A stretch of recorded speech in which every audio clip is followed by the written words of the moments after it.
Welcome to Jeremy's IT Lab. This is a free complete course for the CCNA. If you like these videos, please subscribe to follow along with the series. Also, please like and leave a comment, and share the video to help spread this free series of videos. Thanks for your help. In this video, we'll look at WAN architectures. Specifically, we'll be covering topic 1.2d, WAN, and topic 5.5, describe remote access and site-to-site VPNs. Both of these exam topics use the term describe, so we won't be looking at any actual configurations.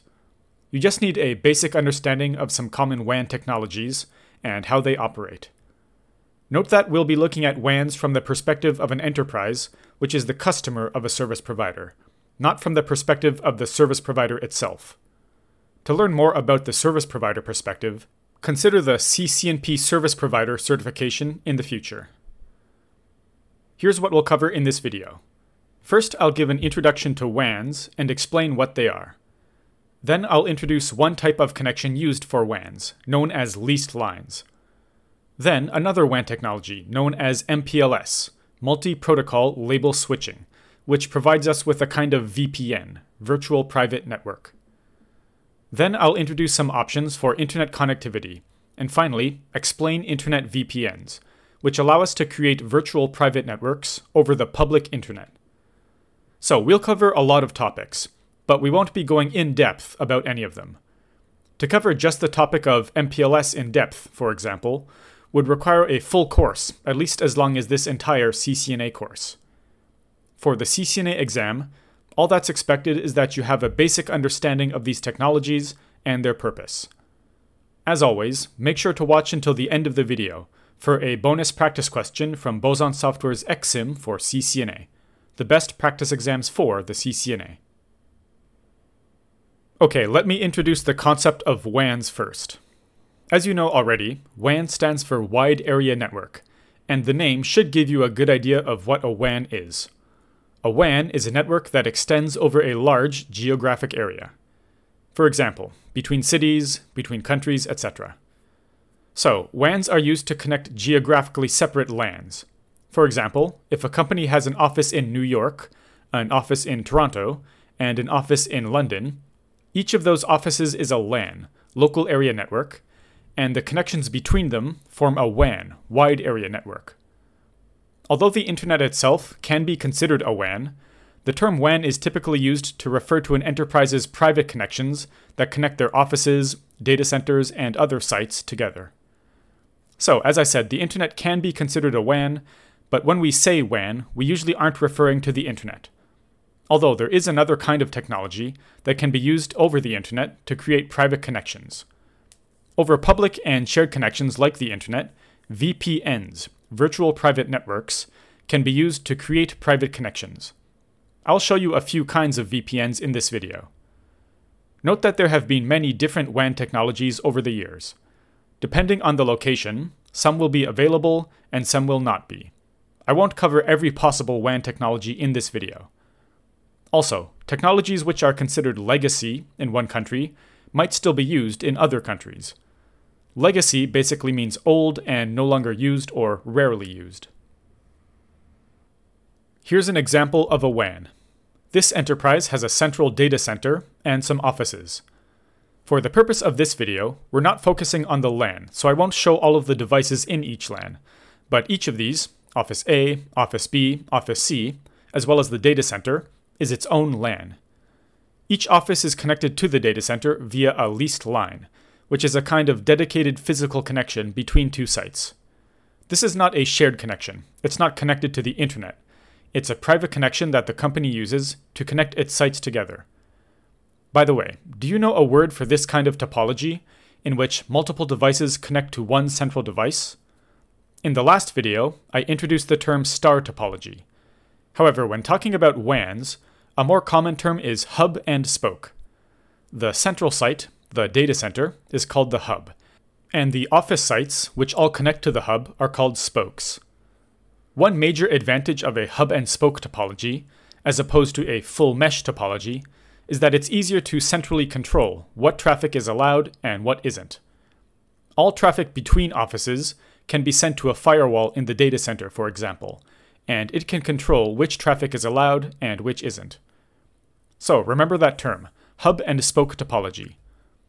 Now, I have to say that this diagram is actually not exactly an accurate representation of leased lines. This is a better representation of what's actually going on. Rather than a single physical cable directly connecting each site connects to a service provider, which connects the sites together. I will introduce leased lines soon, but these connections use serial cables. I briefly introduced serial connections in the OSPF section of the course. They use layer 2 encapsulations like HDLC and PPP, not Ethernet. However, these days, WAN connections via Ethernet are more and more common. Optical fiber connections allow much longer cables than the traditional copper UTP Ethernet cables. So these days, WANs using Ethernet fiber optic cables are quite common. Note that the CCNA focuses on the WAN connection from the perspective of the enterprise, not the service provider. So we won't spend much time talking about exactly what's going on inside of the service provider network, the gray box in this slide and the previous one. If you want to learn more about that, consider the CCNP service provider track in your future studies. Now, the internet can also be used for an enterprise's WAN connections between sites. However, the internet itself is not a private network. It's a shared public network, so sending important data over the internet unprotected is not a good idea. In this case, note that each site has a physical connection to the internet. However, to send traffic between sites, the company will set up VPNs, virtual private networks. We'll cover these in greater detail soon, but basically the packets will be encrypted so that the contents can only be read by the intended recipients. Then the encrypted packet is encapsulated within a new packet and sent. This means that the original packet will remain protected, even when sent over the public internet. Okay, so that was a quick introduction to a few WAN options. Now let's take a slightly deeper look at each one, starting with leased lines. A leased line is a dedicated physical link, typically connecting two sites. As I mentioned before, they use serial connections with PPP or HDLC encapsulation. So these aren't Ethernet links. The layer 2 encapsulation is not Ethernet, but rather PPP or HDLC. There are various standards that provide different speeds, and different standards are available in different countries. This chart from Wikipedia shows some of the standards. Now, there are a lot here, and I don't think you need to memorize them all. Of course, if you want, you can make flashcards to try to memorize all of these standards and their speeds, but I think that will be unnecessary for the CCNA exam. Let me just point out a few. In North America, the standard names begin with T, as in T1, T2, and T3. I will include flashcards for these three in the deck I provide, but keep in mind no one except a few people at Cisco know exactly what will be asked on the exam, so it's up to you if you want to memorize more or not. In Europe, as well as other regions, the standards begin with E, for example E1, E2, and E3. Again, I will include flashcards for these three standards. Now, as I mentioned before, Ethernet WAN technologies are becoming more and more popular, rather than these serial leased lines. Why is that? It's because leased lines tend to have a higher cost, higher installation lead time, meaning it takes a longer time to actually install the line, and they also have slower speeds than Ethernet connections provide. Okay, let's move on to another WAN option, MPLS. MPLS stands for Multi-Protocol Label Switching. Similar to the internet, service providers' MPLS networks are shared infrastructure, because many customer enterprises connect to and share the same infrastructure to make WAN connections. However, the label switching in the name of MPLS allows VPNs, virtual private networks, to be created over the MPLS infrastructure through the use of labels. These labels are used to separate the traffic of different customers as it travels over the shared infrastructure, and make sure it doesn't mix with the traffic of other customers.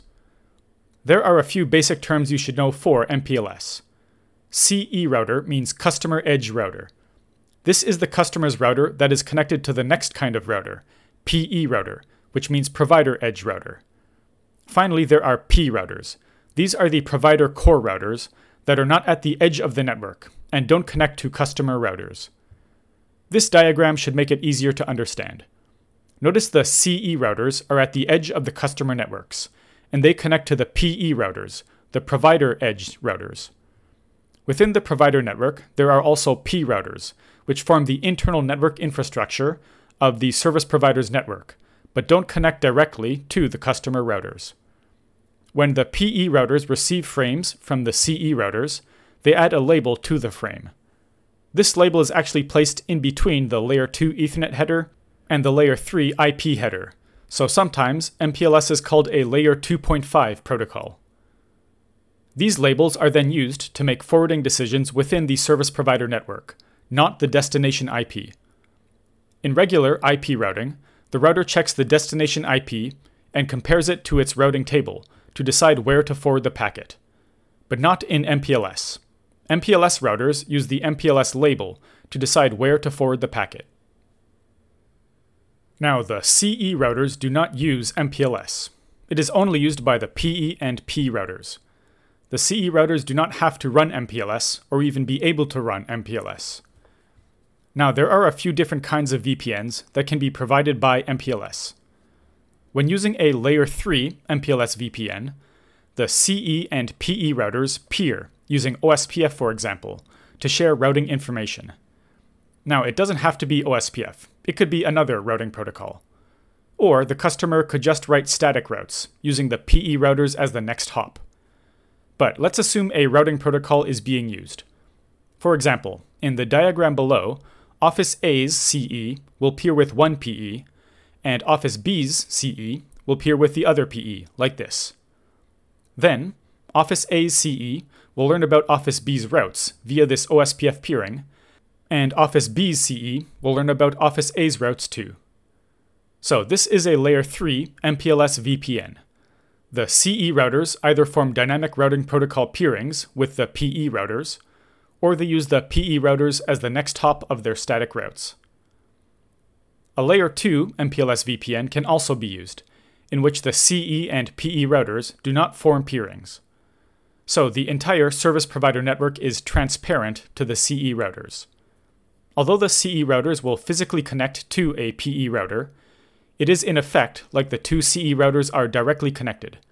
Their WAN interfaces will be in the same subnet. If a routing protocol is used, the two CE routers will peer directly with each other, like this. In this case, the service provider network is still running MPLS, just like before, but it's doing so in a way that it's like the entire service provider network is just a big switch connecting the two CE routers together like this. The CE routers are physically connected to the PE routers, and the entire PE network is operating like a big switch, connecting the CE routers together.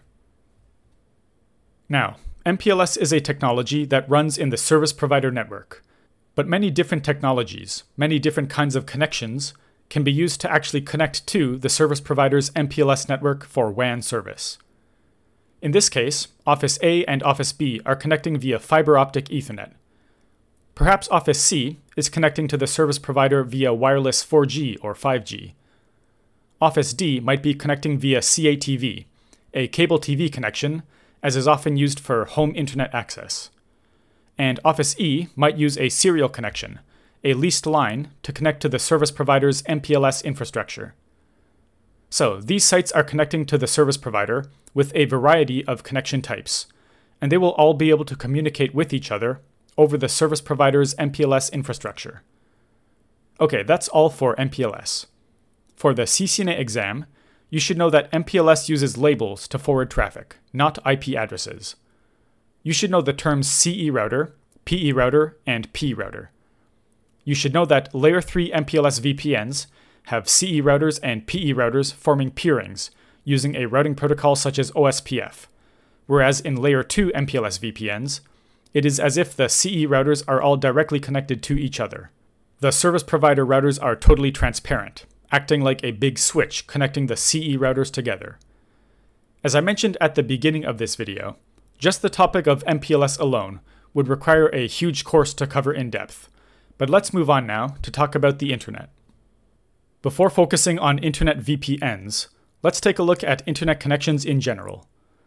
There are countless ways for an enterprise to connect to the internet. For example, private WAN technologies such as leased lines and MPLS VPNs can be used to connect to a service provider's internet infrastructure. Although the leased line or MPLS VPN itself is a private network, it can be used as a means to access the public network that is the internet. In addition, technologies such as CATV and DSL, which are commonly used by consumers for home internet access, can also be used by an enterprise.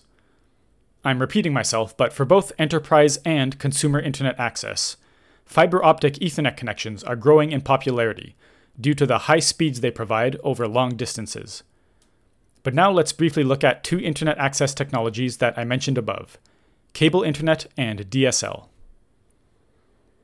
First, let's look at DSL, which stands for Digital Subscriber Line. DSL provides internet connectivity to customers over phone lines and can share the same phone line that is already installed in most homes. So, this is very convenient for both the service provider and the customer. Now, there is one extra device here that I haven't really talked about in this course, except for a brief mention in the previous video. That is the modem. A modem, which stands for modulator-demodulator, is required to convert data into a format suitable to be sent over the phone lines. The modem might be a separate device, as in the diagram, or it might be incorporated into the home router. This connects the network to the service provider over the phone lines. But there is another common kind of communication line installed in most homes that can also be used for internet access. Let's look at that next. Cable internet is a similar concept to DSL, although of course if you look at the technical details, it is different. But it provides internet access via the same CATV, cable television lines, used for TV service. So just like DSL, it takes advantage of already installed lines and provides internet access over them. Like a DSL, a cable modem is required to convert data into a format suitable to be sent over the CATV cables. And also, like a DSL modem, the cable modem can be a separate device or built into the home router. Now, for a home user, having one connection to the internet isn't a problem. It's a bit annoying if you lose internet access, but it's not a disaster. However, for many companies, internet access is essential to their operations. So it's best to have redundant internet connections, and there are a few terms you should know. First, if you have one connection to one ISP, it's called single-homed. This is like a standard home internet connection. For an enterprise, this is not ideal, because there is no redundancy here. If you have two connections to that same ISP, it's called dual-homed. This provides some redundancy, but still not ideal. If you have one connection to each of two ISPs, it's called multi-homed. This improves the redundancy because if something happens to one ISP, you still have internet access via the other one. And finally, there is dual multi-homed, two connections to each of two ISPs. This provides the most redundancy. Depending on the company, this might not be necessary or worth the cost. So make sure you know these four terms: single-homed, dual-homed, multi-homed, and dual multi-homed. Okay, that's enough about internet access for now. Let's move on to the final topic: internet VPNs. Private WAN services, such as leased lines and MPLS, provide security because each customer's traffic is separated by using dedicated physical connections, as in leased lines, or by MPLS tags that separate the traffic. However, when using the internet as a WAN to connect sites together, there is no built-in security by default. So, to provide secure communications over a shared network like the internet, VPNs, virtual private networks, are used. We will cover two kinds of internet VPNs. First, site-to-site VPNs using IPsec, and second, remote access VPNs using TLS. So let's get right into the first one: site-to-site VPNs using IPsec. A site-to-site VPN is a VPN between two devices and is used to connect two sites together over the internet. In the diagram below, Office A and Office B are both connected to the internet, and we will use a site-to-site VPN between them so that the devices at each office can communicate securely with each other. In a site-to-site VPN, a VPN tunnel is created between the two devices by encapsulating the original IP packet with a VPN header and a new IP header. When using IPsec, the original packet is encrypted before being encapsulated with the new header. This is what makes IPsec secure. So the router will take the original packet, encrypt it so that it can't be read, add an IPsec VPN header and a new IP header, and then forward it over the internet. Let me demonstrate that process in the diagram. We have configured an IPsec tunnel between these two routers. The PC at Office A wants to send traffic to the PC at Office B, so it first sends the unencrypted data to its default gateway, the router. The router encrypts the data and adds a VPN header and new IP header. Then the encrypted data in the new packet is sent over the internet to the other end of the tunnel. The receiving router decrypts the data and sends it to the destination PC. That's a very basic overview of how IPsec VPNs work. Let's summarize that process. When the router receives a packet that is to be sent over the VPN, it combines the original packet and a session key, also called an encryption key, and runs them through an encryption formula. Then the sending device, the router, encapsulates the encrypted packet with a VPN header and a new IP header. The new packet is then sent to the device on the other end of the tunnel, the receiving router. This device then decrypts the data to get the original packet and forwards it to its destination. Of course, this is an oversimplification of the process, but at this point in your studies, that is okay. Now, note that in a site-to-site VPN, a tunnel is formed only between two tunnel endpoints, for example, the two routers connected to the internet.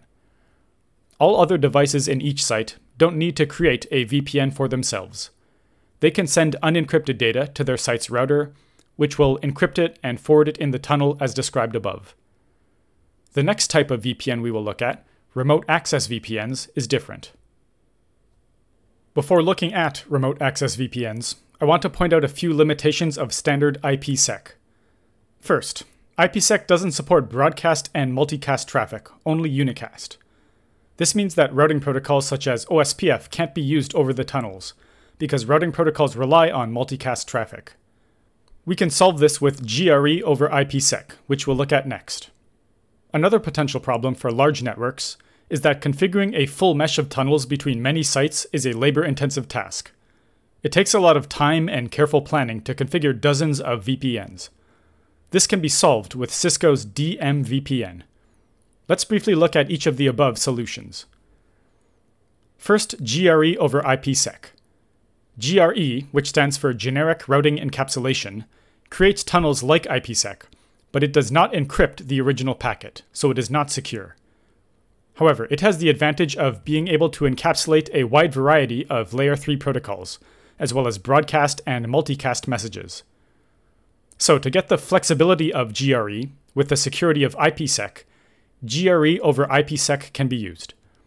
The original packet will be encapsulated by a GRE header and a new IP header, and then the GRE packet will be encrypted and encapsulated within an IPsec VPN header and a new IP header. So here's the original IP packet. A GRE header and new IP header are added to it. Then this new packet is encrypted, and an IPsec header and new IP header are added. We have combined GRE with IPsec. That's all I'll say about GRE over IPsec for now. You don't need to know more than this for the CCNA. Now, regarding the problem of configuring full mesh IPsec tunnels, let's look at DMVPN. DMVPN, which stands for Dynamic Multipoint VPN, is a Cisco-developed solution that allows routers to dynamically create a full mesh of IPsec tunnels without having to manually configure every single tunnel. This is a major oversimplification, but let me demonstrate it in 2 steps. First, you configure IPsec tunnels to a hub site. Notice that the router at the top is the hub, and each spoke router has an IPsec tunnel to that hub router, but not to the other spoke routers. That's part 1. Then, the hub router gives each router information about how to form an IPsec tunnel with the other routers.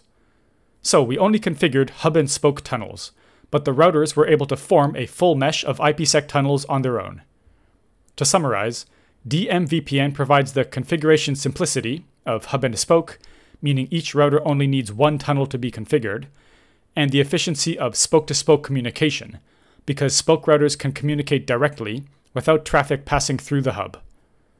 Some companies might want all traffic to flow through the hub site so that a central firewall can control the traffic, but other companies might want the efficient, direct spoke-to-spoke communication that a full mesh provides.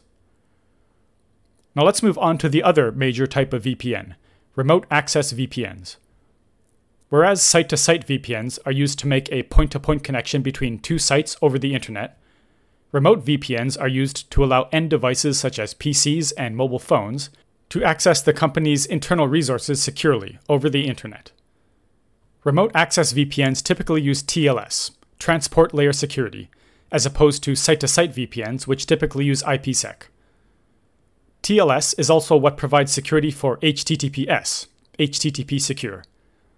It was formerly known as SSL, Secure Sockets Layer, and developed by Netscape, but it was renamed to TLS when it was standardized by the IETF.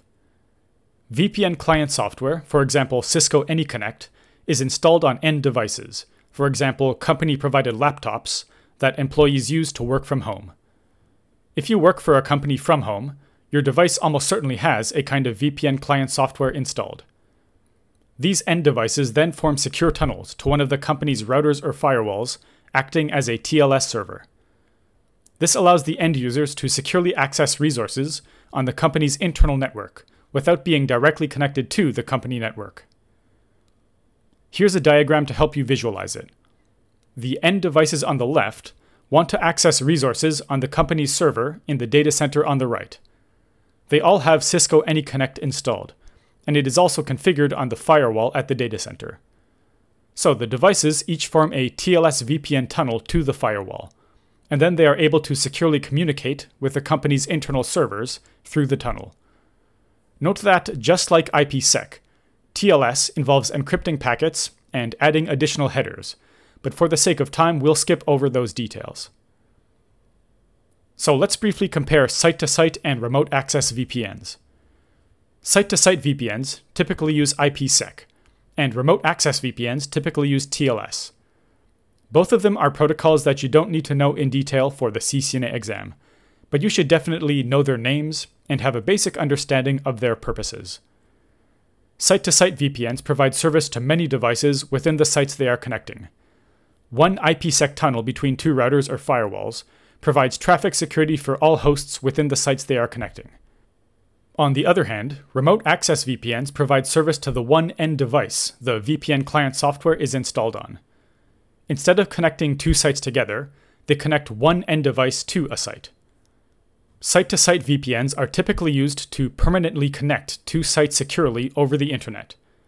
And remote access VPNs are typically used to provide on-demand access for end devices that want to securely access company resources while connected to a network which is not secure. These two types of VPNs are specifically mentioned in the CCNA exam topics, so make sure you know the differences between them. Okay, before moving on to the quiz, let's review what we covered. This video was just a shallow look at various different WAN technologies. Each topic in this video is very important for network engineers to understand, but when you're just starting your journey, you don't have to learn all of the details right away, and the CCNA exam doesn't expect you to know them all. So first I introduced WANs. Wide area networks are used to connect geographically distant LANs, local area networks, together. For example, to connect two offices together, which are located in different cities or countries. Then we looked at leased lines. Leased lines are dedicated physical connections that can be used to connect sites together to form a WAN. For many reasons, they are being replaced by newer technologies, but you should still know about them. Then we looked at MPLS VPNs.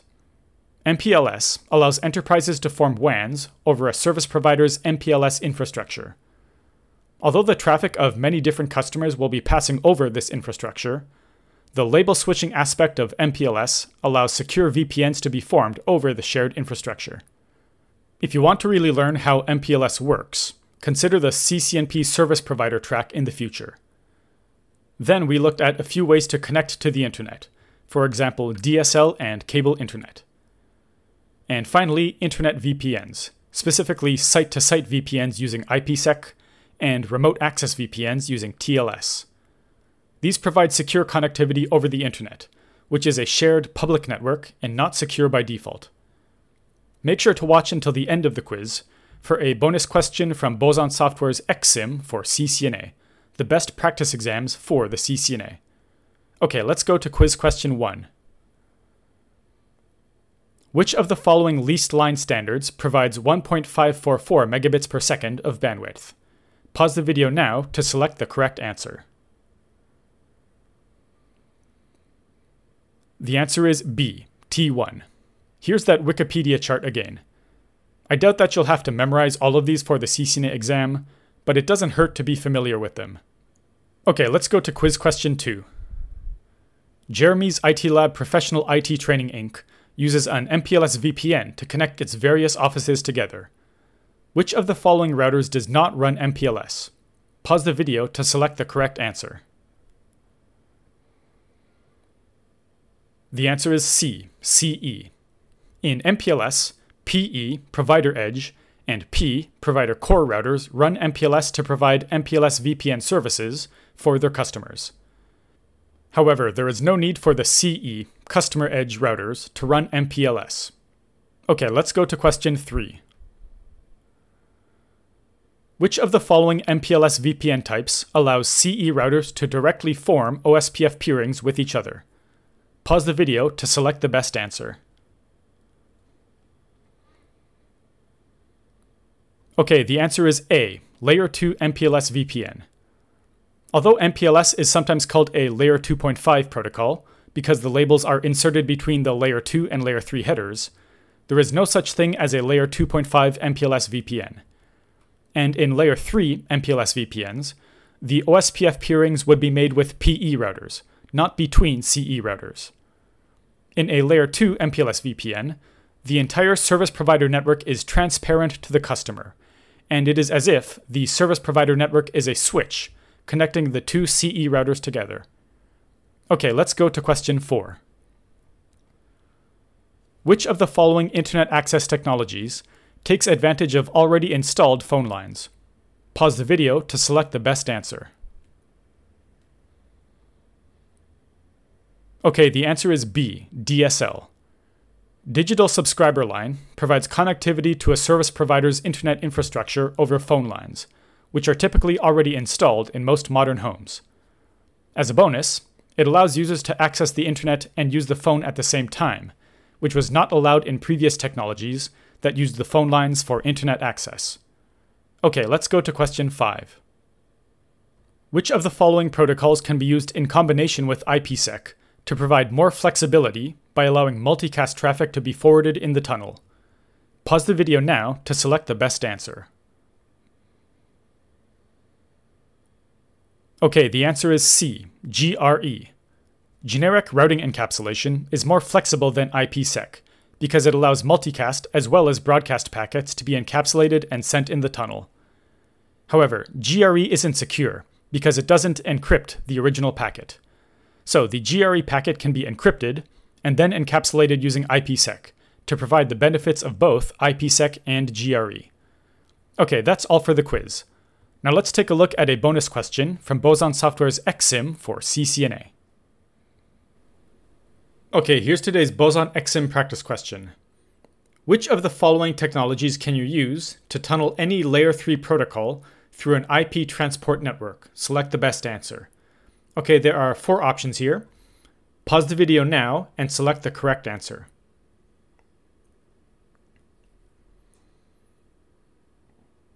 Okay, let's check. So I think this question might be a little bit of a challenge for some of you. First of all, we didn't even mention PPPoA or PPPoE in this video, but you do know GRE and IPsec.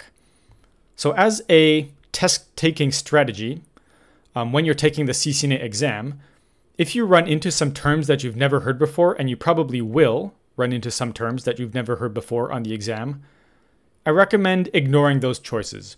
Don't choose something you've never heard about. Go with something that you know, something you learned from your studies. So you know GRE and IPsec. Which of these seems like the correct answer? Well, you can use to tunnel any Layer 3 protocol. So I mentioned in this video that an advantage of GRE is its flexibility, that it can tunnel various Layer 3 protocols, including broadcast and multicast packets, which IPsec can't. So in this case, although IPsec provides many advantages such as security through encryption, GRE is the correct answer. I'll click on Show Answer, and there we go. So here is Boson's explanation. You can see that PPPoA is point-to-point protocol over ATM. So you do know point-to-point protocol, but you don't know ATM, or at least it's not covered in my course. And same with PPPoE, that's point-to-point protocol over Ethernet. But you can use GRE to tunnel any layer 3 protocol through an IP transport network. Okay, so that was a quick look at Boson Software's XSIM for CCNA. As I've said before, these are by far the best practice exams for the CCNA, and I highly recommend them to get ready for the CCNA exam. If you want to get XSIM, please follow the link in the video description. There are supplementary materials for this video. There is a flashcard deck to use with the software Anki. There will also be a packet tracer practice lab, so you can get hands-on practice. In this video, we didn't actually cover any configurations, but I'll take the opportunity to show you how to configure GRE tunnels, which might help you understand how tunneling works. That will be in the next video. To get the free flashcards and lab files for the course, sign up at the link in the video description. Before finishing today's video, I want to thank my JCNP level channel members. To join, please click the Join button under the video. Thank you to Joseph, Kwa, Dragos, Tanvir, Chalzeta, Gerard, Tom, Samil, Scott, Martin, Tebogo, Anand, Pavel, Abraham, Sergey, Njoku, Victor, Siki, Kenneth, Seamus, Brandon, Marcel, Coney, Donald, Gustavo, Prakash, Nasir, Erlison, Marco, Ed, John, Funny Dart, Velva Jacob, Boson Software, Devin, Jonathan, and Vance. Sorry if I pronounced your name incorrectly, but thank you so much for your support. This is the list of JCNP level members at the time of recording, by the way, July 19th, 2021. If you signed up recently and your name isn't on here, don't worry, you'll be in future videos. Thank you for watching. Please subscribe to the channel, like the video, leave a comment, and share the video with anyone else studying for the CCNA. If you want to leave a tip, check the links in the description. I'm also a Brave verified publisher and accept BAT or Basic Attention Token tips via the Brave browser. That's all for now.